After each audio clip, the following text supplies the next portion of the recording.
Hi, this is Ron Darling. This is Skip Lockwood. Hi, I'm Ron Swoboda of the 69 New York Mets, and you're listening to MetsMusings with Gary Mack.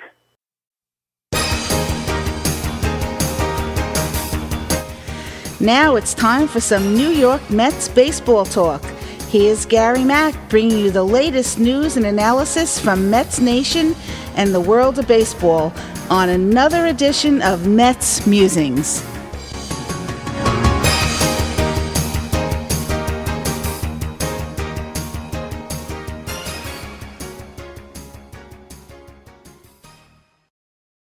Hello, everyone, and welcome to another edition of Mets Musings. I am your host, Gary Mack, and I hope you had a better week than our Mets did. It was not, what can I say? It's been a total disaster. They've lost 6 in a row as of this recording. They head to Philadelphia for a big 3-game set against the Phillies, who they are now tied with. They have blown a 5.5-game lead over the Phillies in the NL East and now are tied with that team. Now, normally I would do a recap of the two series that were played this week against the Rays and the Braves, but I'm going to skip that this week because it was just horrible baseball. It was a total team breakdown. The starting pitching faltered a little bit, and when you need offense then to pick you up, the offense did not. The offensive woes with men on base continues. There were base running miscues galore by the Mets. The defense even broke down. Miscues. Bonehead plays, if you will. A couple by Alvarez in a game that cost them the game on Monday evening or Tuesday evening against the Braves when he threw behind a runner and that runner scored on a sacrifice fly in extra innings to win the ball game.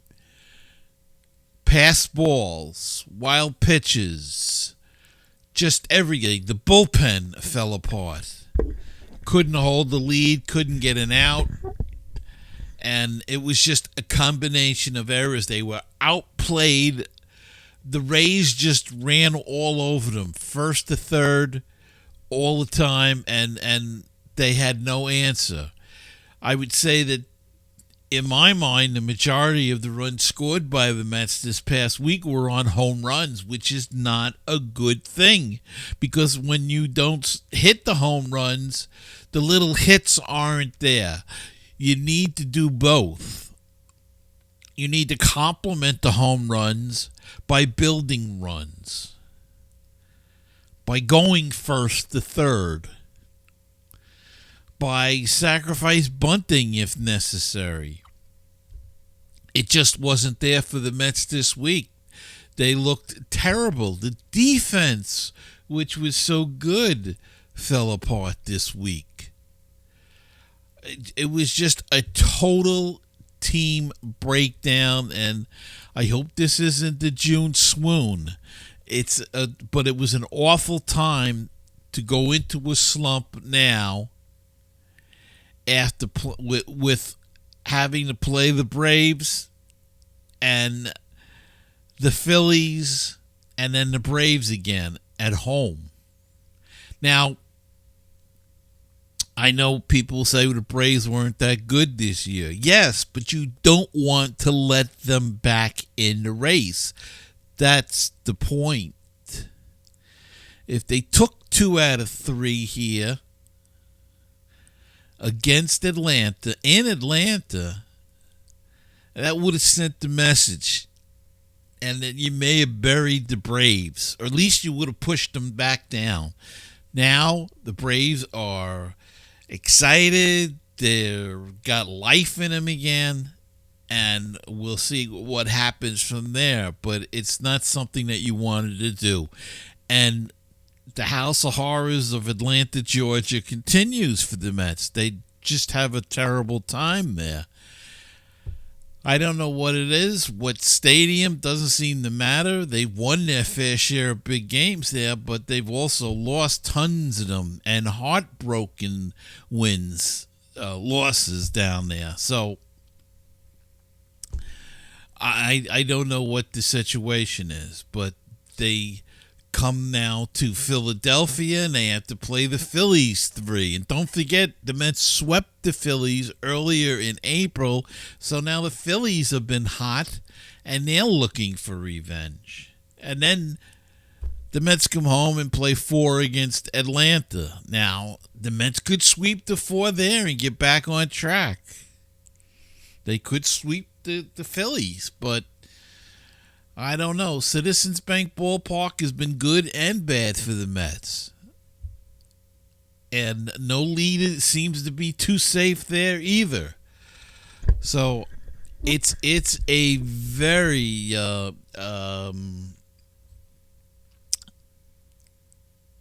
very distracting week for the Mets, and they've got to get it together because things are not, the schedule's not getting any better. The injuries are starting to mount, which is another thing. We'll go into that in just a second with the injury update.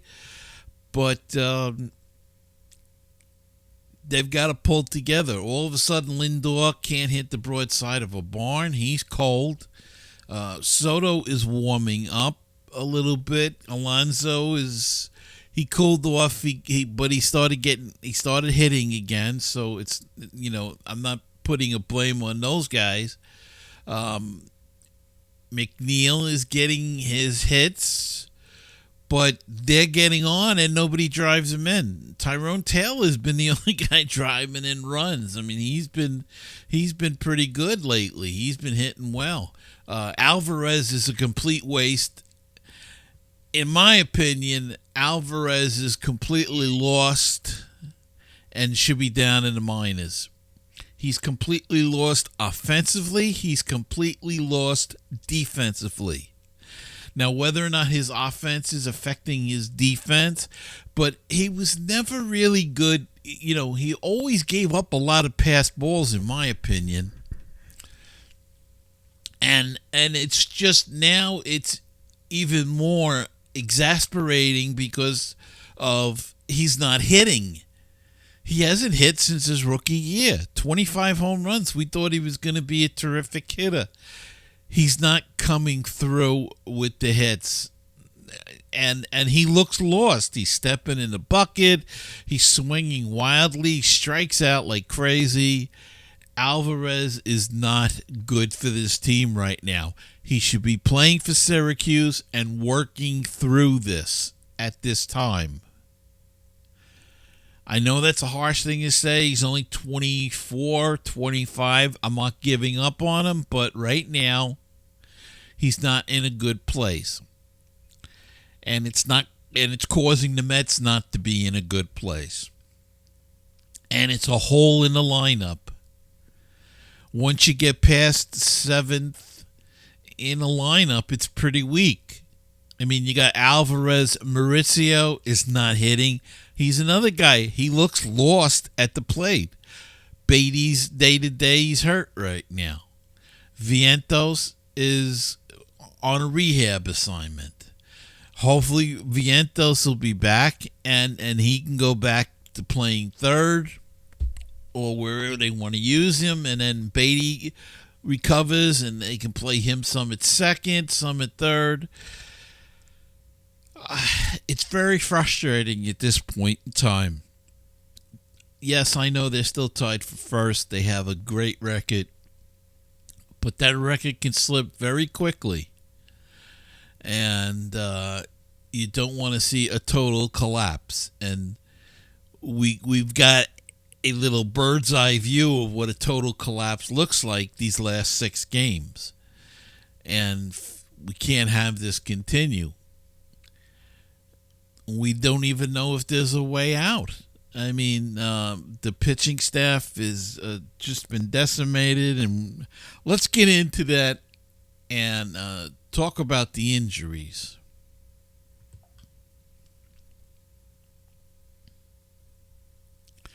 All right, in the injury update, the Mets have placed now right-hander Tyler McGill on the IL due to a strained or sprained right elbow.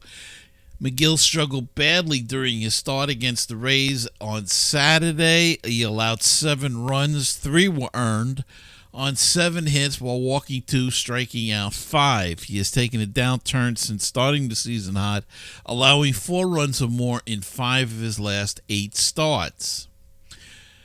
McGill, talking to the press, said the good news is that an MRI revealed his elbow is structurally fine, but he's dealing with inflammation, saying he felt some pulling in his elbow during his last start, particularly when throwing breaking balls, and said he had no idea where his sliders was going.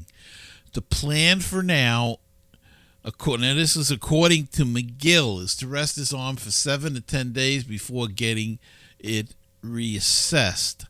Kodai Senga is also out. We said that last week. He is going to be shut down for 2 weeks, and then the club will explore plans for a throwing progression and a minor league rehab assignment. Given the timing, it seems possible Senga might be able to pitch again before the All-Star break, but in all likelihood, the Mets will and should play it safe and hold him out through the break to give him a few more days of rest. Get that arm good. Right-handed pitcher Max is placed on a 15-day IL, retroactive to June 16th with a right elbow strain. His last outing was on June 15th against Tampa Bay Rays. He allowed 2 hits over 2 innings with a strikeout and a walk. So Kranick is out, and the shuttle between Syracuse and the Mets continues. I didn't even want to go into it because there's so much. We have some news of who's coming and going, but it's just been crazy. Brett Beatty, as we said before, is day-to-day after tweaking his groin, pursuing a foul ball in the Mets' June 15th loss to the Rays. It is not expected that he will need an MRI. He received treatments on the off day on June 16th and performed baseball activities on the field June 17th and since then, but he has remained out of the starting lineup tonight pending. We don't know about tonight's game against Philadelphia, whether he'll be back in there or not, but as of this morning, he has not been put in. Jose Siri's recovery from a left tibia fracture will be delayed since tests showed the tibia hasn't healed as well as expected over 2 months since the initial injury. I think we can safely say that there is a good chance Jose Siri may be gone for the year. Now, there's a bit of good news on the injury front. Brooks Raley could be starting a rehab assignment within the next week or so. Raley underwent a Tommy John surgery in May of 2024. He will likely need a full 30-day rehab window in order to get back into game shape. So if all goes well, he could be an option for the Mets bullpen before the end of July. That would be something else if Brooks really could come back and be effective. He was very effective before.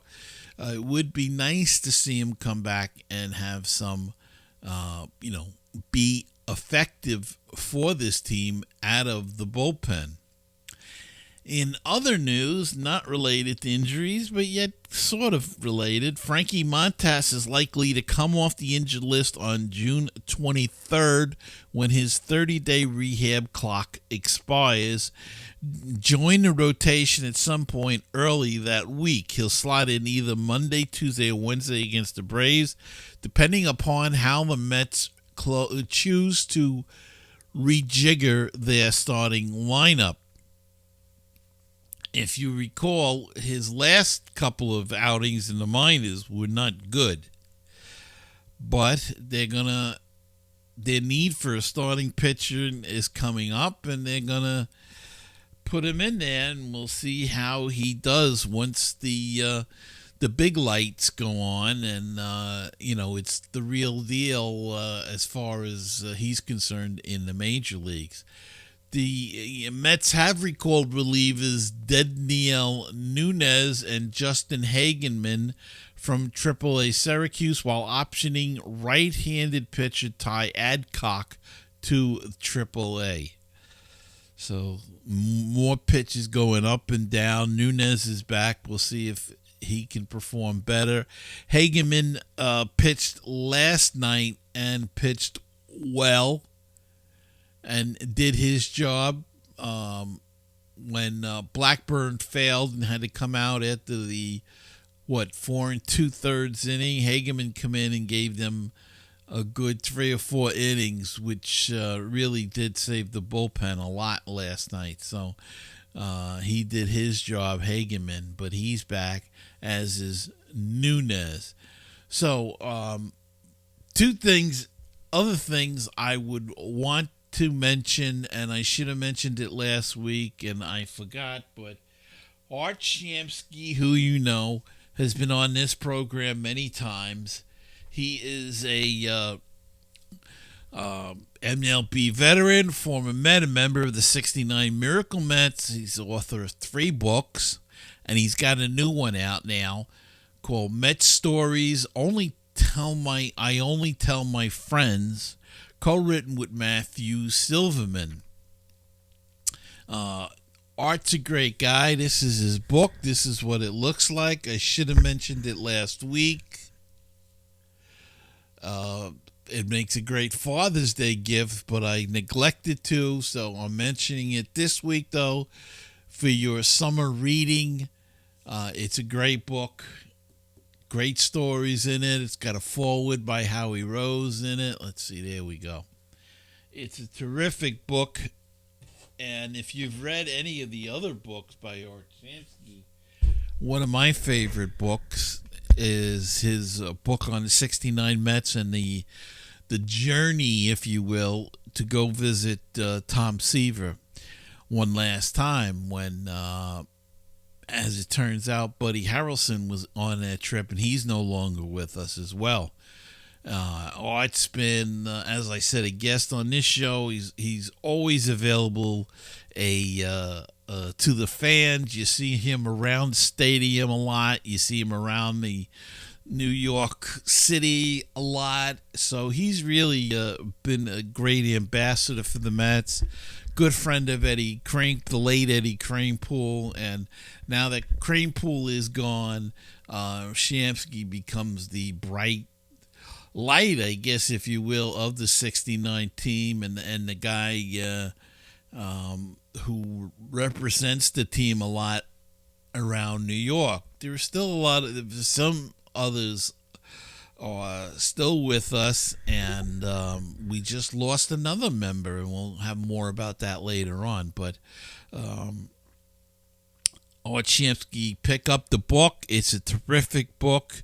You can purchase autographed copies of the book at his website, and you can follow him on Twitter or Facebook. So pick it up. Art Shamsky, Met Stories, I Only Tell My Friends. And in the other little bit of news that I want to discuss is the All-Star Game voting is open now. So go vote for the Met of your choice.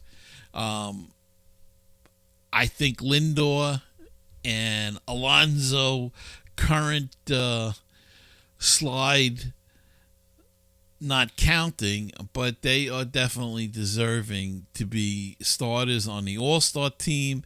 At last, the first checkpoint, or whatever you want to call it, the count, Lindor was way ahead in the shortstop position.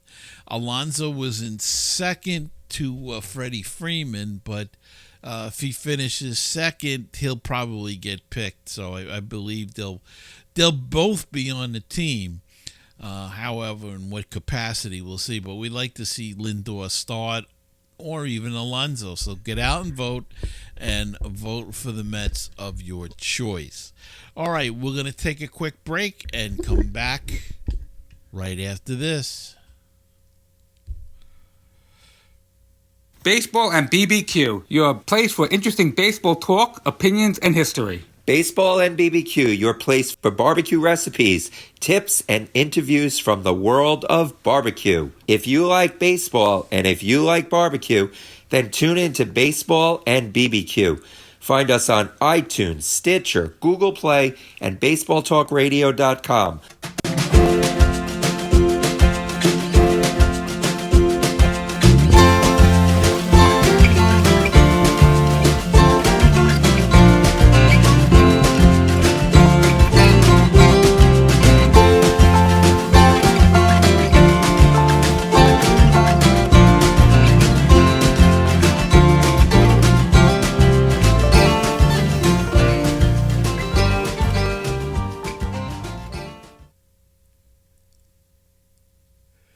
Okay, and now it's time to go down on the farm.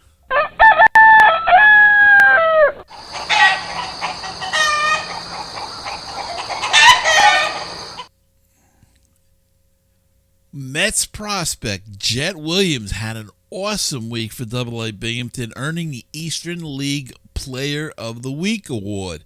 Williams hit .385/467/962 with 2 home runs, 3 doubles, and 2 triples during the week. In his last 4 games, he went 8 for 15, with all 8 hits being for extra bases. That was last week. Mets prospect Jet Williams is having a comeback year after being injured a lot last year. He's doing a great job this year, and we could see him sooner than later out in center field or somewhere else for the Mets. He's played some second, he's played some short, he's played center. The Mets have been playing a lot of these guys around in different positions. A lot of shortstop, second base, third base, outfield, all over the place, and it may be paying off. Right-handed reliever Dylan Ross continues to skyrocket through the Mets system, with the organization promoting him to Triple-A last Tuesday. Ross, drafted by the Mets in the 13th round of the 2022 draft, had a UCL revision in 2023 and made just 1 appearance for St. Lucie in 2024. He began this season at High A Brooklyn, but was promoted to Double A Binghamton after posting a 1.54 ERA and 10 relief appearances, striking out 23 hitters in just 11.2 innings. While Ross posted a 4.3 ERA and 11 appearances with Binghamton, he continued to strike out hitters at a high rate, fanning 18 batters in 10.1 innings. Across both levels, Ross averaged 16.7 strikeouts per 9 innings. So Dylan Ross, another reliever. Another guy having a massive season is A.J. Ewing. He's just exploding this year. 51 games split between Low A St. Lucie, which he played 18 games, and Brooklyn, he's played 33 games. He is hitting .347 between the two with 9 doubles, 7 triples, 2 home runs, 32 RBI. Ewing also has a whopping 41 stolen bases while only having been thrown out 4 times. The 20-year-old Ewing is a plus athlete who was drafted as a second baseman, but has transitioned into primarily an outfielder, showing the ability to play all 3 spots. He has played right, center, and left. He's played short. He's played second. He's played third base with Brooklyn. He's played all over the place, and this kid is fast. And he can hit, obviously. The numbers are there. Whether it continues, he's 20 years old. I don't know. It's hard to judge, but, I'm telling you, that Brooklyn team has some guys that look like they're going to be stars. Carson Bang, A.J. Ewing, Eli Serrano, who's back now after an injury, and he's hitting again.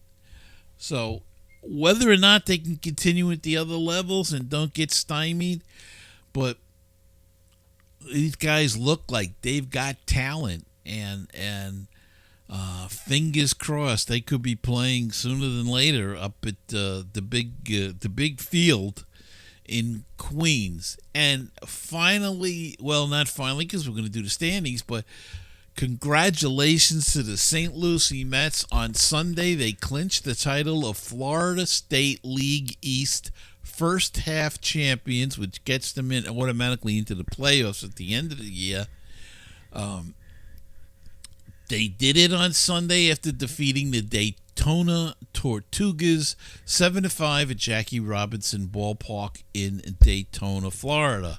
The Mets were 34-28 in the first half of the 2025 FSL season. They won the Florida State League East by 5 games over the Palm Beach Cardinals, who finished second at 29-33. So congrats to the St. Lucie Mets. And they're going to be in the end of the year playoff. Now let's look at the standings for the rest of the teams. Syracuse not doing so good. 29-42. They are in 8th place, and they are 16 and a half games back in their division. Binghamton is 43-21. They are in first place, and they have a 10-game lead. Brooklyn is 46-20. They are in first place by the skinniest of margins. They have a half-game lead in their division. St. Lucie, we said, won their division. They remain in first place at 34-31 with a 2-game lead.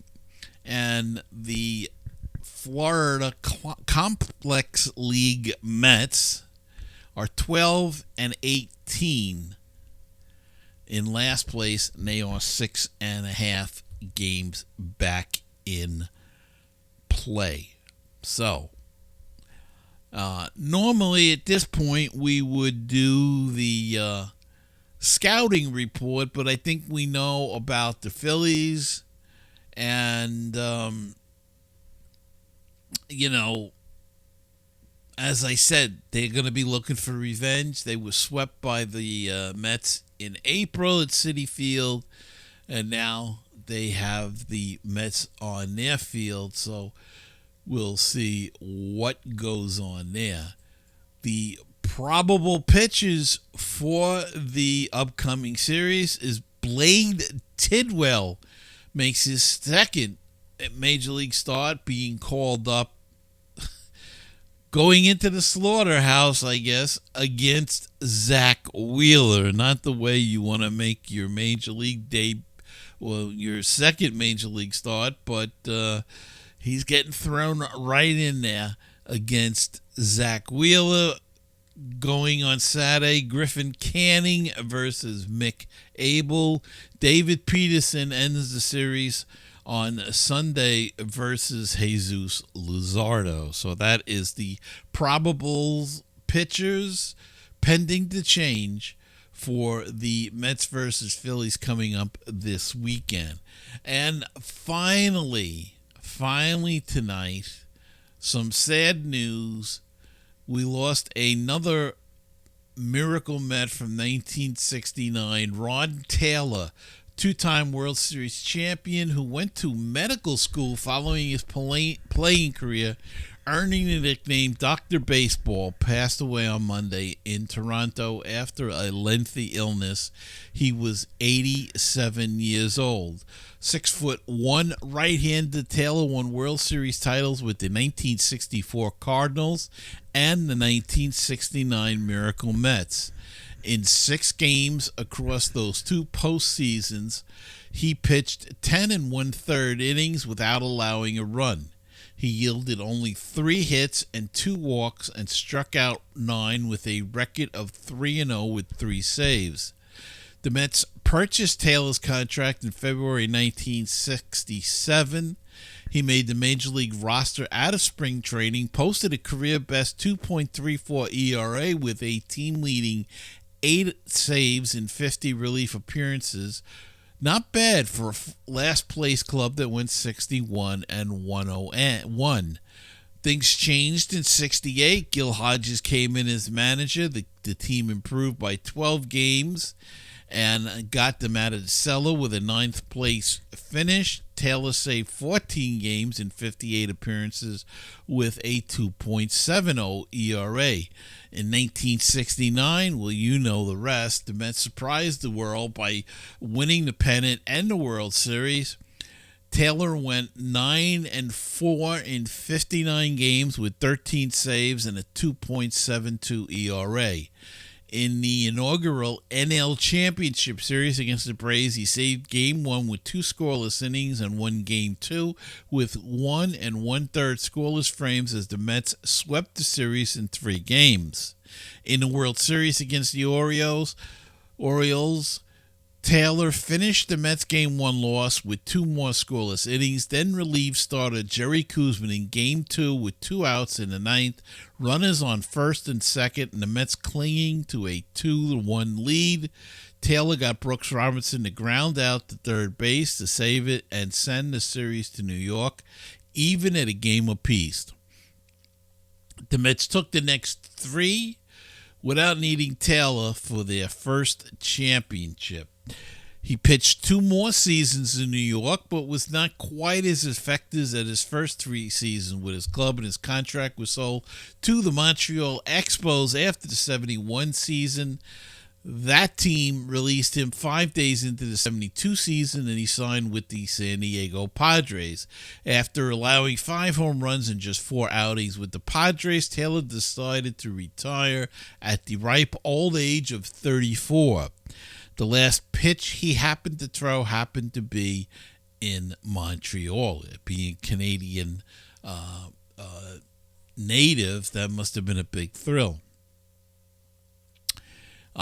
He then went to medical school, eventually became team doctor for the Toronto Blue Jays.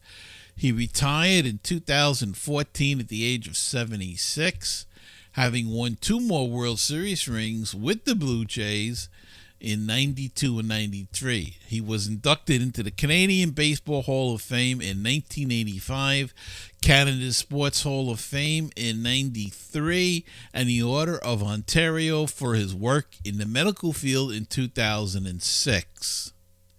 Ron was the only guy on our staff with postseason experience, Mets teammate Art Shamsky said in a statement put out by the team. He had won a championship with the Cardinals and brought a winning mentality.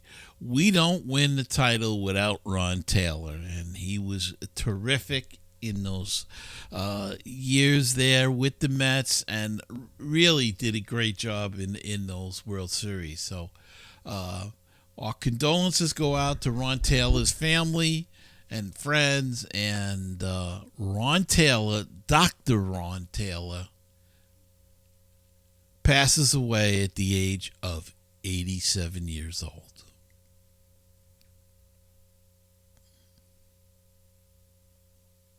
And that's going to wrap it up for this week's show. I hope you enjoyed it, even though it wasn't an enjoyable week in Mets land. But maybe next week it will be better. Maybe they can get it together and shake loose the cobwebs and get back on the winning track. It would be great to do it this week against the Phillies. Start there and continue it right at home over the Atlanta Braves and get some revenge for last week's sweep. So, until the next time, remember that the show is on YouTube and Rumble, and you can hit the subscribe and the like button, and you can leave a comment if you wish.